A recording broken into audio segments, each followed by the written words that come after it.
Hi friends, welcome back to my channel. So friends, आज हम बनाएंगे फ़िश पकौड़े। और मैंने ऑलरेडी सब कुछ सेट कर लिया है और मैंने एक स्पेशल फ़िश ली है। इसका नाम है लोटे फ़िश। तो इसमें बोन्स बिल्कुल ही नहीं होते हैं और बहुत ही पतले वाले होते हैं, एकदम हल्के से। तो इसका पकौड़ा बहुत ही इजीली बन जाता है। तो आप भी प्लीज़ ट्राई करो। तो मैं आपको दिखाऊंगी कि मैं कैसे बनाती हूँ इसे। तो ये इस तरह से बन के रेडी हो जाएगा। तो देखते हैं पकौड़ा कैसे बनाना है और हमें क्या क्या चाहिए। बहुत ही सिंपल इंग्रेडिएंट्स हमें चाहिए। हम देख लेते हैं कि क्या क्या चाहिए।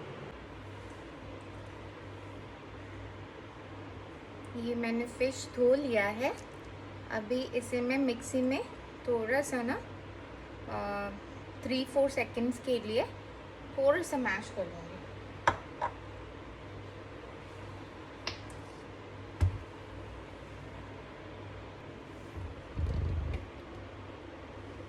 तो फ्रेंड्स, ये मैंने मिक्सी से निकाल ली है फ़िश पेस्ट। और यहाँ मैंने लिया है ऑनियन चॉप करके, चिली चॉप करके, और ये है आटा, नमक, चिली पाउडर, आमचूर पाउडर और गरम मसाला पाउडर। तो पहले हम ऑनियन और चिली को इसमें मिक्स कर लेते हैं।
फ्रेंड्स ये है सॉल्ट और पेपर मिक्सचर।